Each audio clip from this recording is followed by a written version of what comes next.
Bedi store next week new promo மயிலை வீட்டில் வந்து பார்த்துட்டு போகலாம் அப்படின்னு சொல்லிட்டு அவங்களுடைய அம்மா வந்து வீட்டுக்கு வராங்க. வீட்டுக்கு வந்ததுமே வந்து என்ன மாப்பிள்ள எப்படி இருக்கீங்கன்னு சொல்லுவாங்க. அந்த சரவணா நல்லா இருக்குன்ற மாதிரி வந்து ஒரு மாதிரி மூஞ்சி சொல்லிச்சுட்டு சொல்லுவாங்க. அதை வந்து நோட் பண்ணிட்டு என்னாச்சு உனக்கு ஏன் இப்படி கடுக்கடுன்னு பேசுறான்ற மாதிரி கோமதி திங்க் பண்ணுறாங்க. அப்புறமா மயிலு கிட்ட போய் உங்களுடைய அம்மா உள்ள பேசிட்டு இருக்காங்க. டே சரவணா ஒரு நிமிஷம் இல்லை உங்கள்கிட்ட கொஞ்சம் பேசணுன்ற மாதிரி சொல்றாங்க. சொல்லுங்கம்மா என்ன விஷயம்ன்றாங்க. என்னடா நடக்குதுங்க உன் மாமியாரையும் அப்படி கடுக்கடுன்னு பேசுதுன்றாங்க. தெரியலையம்மான்றாங்க. டே ஒழுங்கா உண்மையை சொல்லிடா என்ன பிரச்சனைன்றாங்க.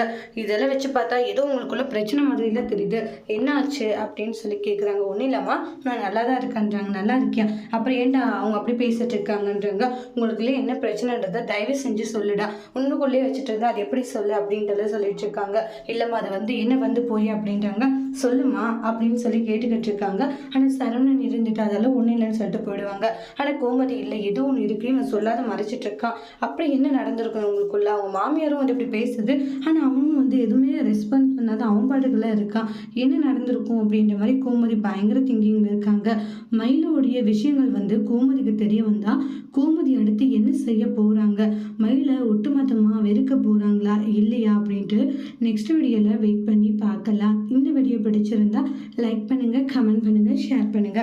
மறக்காம நம்ம சேனலை சப்ஸ்கிரைபர் பண்ணிக்கோங்க. Thank you friends.